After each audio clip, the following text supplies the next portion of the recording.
Hello guys, magandang gabi sa inyong lahat and welcome back dito sa panibago nating video dito sa ating channel. So ngayong araw na to guys ay nagbabalik tayo sa ating mga computations. Kung kayo po ay nagbabalak na magkaroon ng negosyo ng RTL business, tayo po ay ang pag-uusapan natin ngayong gabi ay yung 400 heads na mga manok kung tayo po ay magsisimulang mag-alaga ng 400 heads. Magkano ang ating gagastusin, magkano ang ating kikitain, at worth it ba yung ating pagod. So yan lang po at pag-uusapan natin yan, pagbalik lang po natin galing sa isang maikling intro.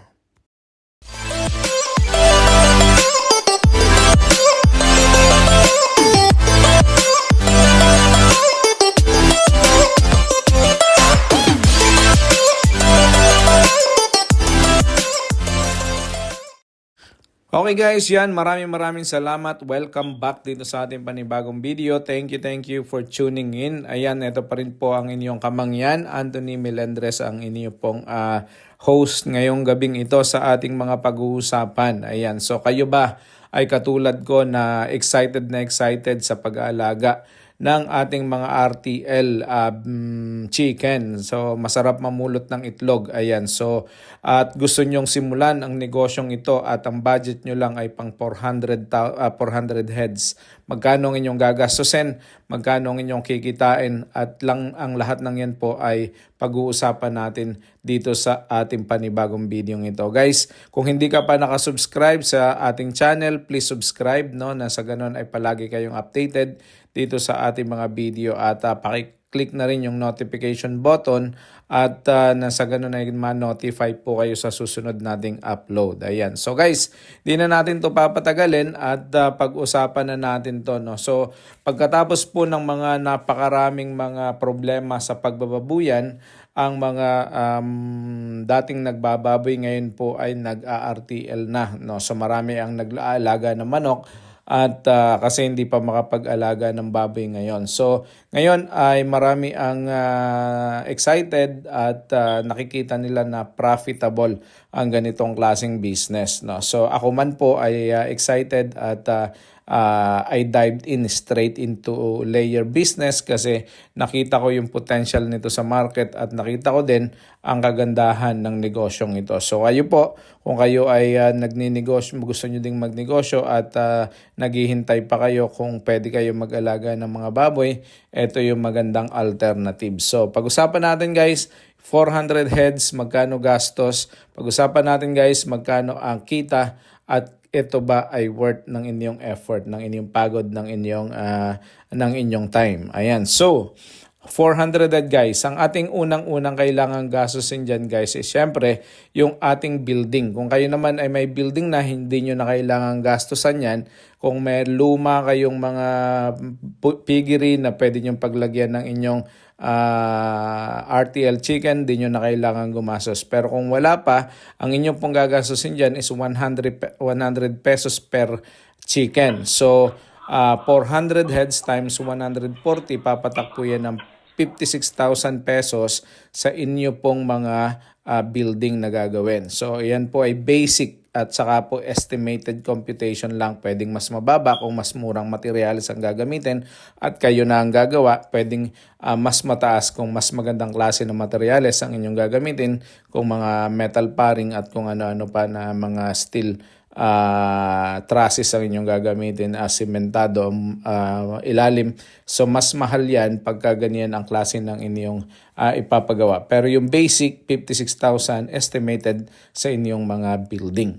Maganda na po yan, matibay na at hindi na kayo mangangamba na kayang sirain ng bagyo. Ikalawa po natin kailangan guys is yung ating cages. So yung 400 natin ay mga nasa 8 mahigit na cages po yan kasi papatak ng 48 ang manok na kasyang ilagay doon sa isang cage. So kailangan nyo po ng 9 cages dyan. So ngayon po pumapalo na ng 7,800 to 8,500 ang inyong cages. So sabihin na natin 8,500 ang inyong nakuha na cage. Yan ay 76,500 500 ang inyong gagastusin. So 400 naman po na chicken, syempre kailangan nyo na paggawa nyo na yung building, meron na kayong cages, ready na kayo, kailangan nyo na manok na ikakarga. So syempre 400 na manok ay 420 to 460 po ang presyo ngayon ng manok sa ating market. So 420, sabihin na natin nakakuha kayo ng mura, 420, papatak po yung 400 na manok times 420 is 168,000 pesos.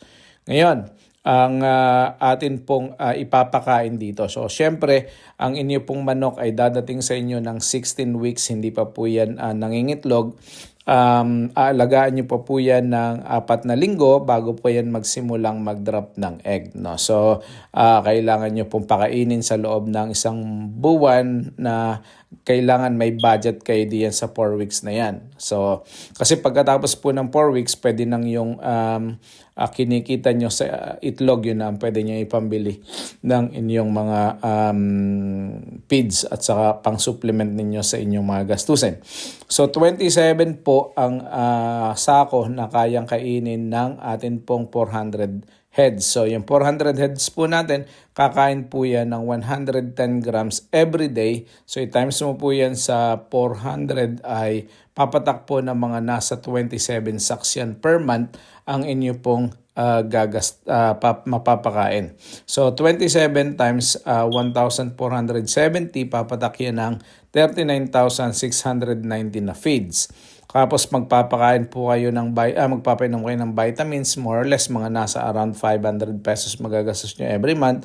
May electricity kayo sa pagpapailaw ninyo dito sa inyong mga RTL, mga nasa around 500 pesos din every month. So total, ang atin pong gagastusin lahat-lahat, no, ay 341,190. So yan po yung inyong building, yung inyong cages, yung inyong manok, at saka yung iyong 1 month expenses pagdating ng inyong mga manok ay total is 341,190. So medyo malaki po yan para sa 400 chicken. Pero yan po ay compute naman natin kung magkano naman ang ating posibleng kitain, nang sa gano'n naman ay malaman ninyo kung babalik ang inyong puhunan o hindi, at worth it ba na mag-invest ng ganyang kalaking pera para sa inyong bagong negosyo. Kasi ito po ay capital outlay. Straight away, hindi katulad ng baboy, pwede kang bumili ng padalawa-dalawa lang na inahin tapos saka mo na lang paramihin o tayo-tayo. Ito, isang bultuhan po, 341,190. So almost 350,000. Ngayon, magkano po ang ating kikitain? So yung 400 po natin na manok, co-compute po natin na 85% lang po ang nangingitlog niyan sa isang buwan pagka nagsimula na po yung mag-maxed out ng kanilang yield. No? So yung time na sila ay nangingitlog na halos lahat. So ang atin pong conservative computation dyan is 85% lamang. So 85% ng 400 is 340 pieces na egg. I-times mo po yan sa 30 days, no? 340 times 40 days, 10,200 na piraso ng itlog po ang inyong makukolekta sa loob ng 1 buwan. I-times po natin yan sa conservative price na 7 pesos. So yan po ang conservative price, average price natin sa market, 7 pesos. Medyo may mataas po dyan, medyo may mas mababa. Depende po sa presyo ng itlog sa market sa panahon ng inyong pag-aalaga. Kalimitan po, ang average price ay 7 pesos. Ayan. So 7 pesos times 10,200, meron ka po dyang 71,400 pesos na kikitain sa loob ng 1 buwan. I-times mo po yan sa 20 months, which is yung atin pong isang cycle na yan. So ang inyo pong mga manok, ang isang cycle po ng pag-aalaga is 20 months. Pwede pong mas mahaba pa dyan. Pwede pang maging 24 months, pwedeng maging 30 months. Depende sa inyong ganda ng pag-aalaga. So ang average po niyan na month ng pag-aalaga is 20 months. So 71,400 monthly gross income times 20. Kikita po kayo dyan ng 1,428,000 pesos. Ayan po ang inyong posibleng kitain sa loob ng isang cycle. So, 1,428,000 428,000. Ngayon, ima-minus naman po natin yung monthly expenses natin. Siyempre, dun sa 71,400, meron po tayong PIDS na kailangang bayaran, meron po tayong electric at saka meron po tayong vitamins. Papatak po yan ng 40,690 pesos. So, ima-minus po natin yan dun sa ating 71,400, magiging 30,710 po yan. So, itatimes natin ngayon sa ating 20-month cycle yung ating net profit, which is yung atin pong 20 months, 30,710 times 20 is 614,200. Ngayon, ima-minus pa rin po natin dyan yung 341,190 natin. Papatak po yan ng 1,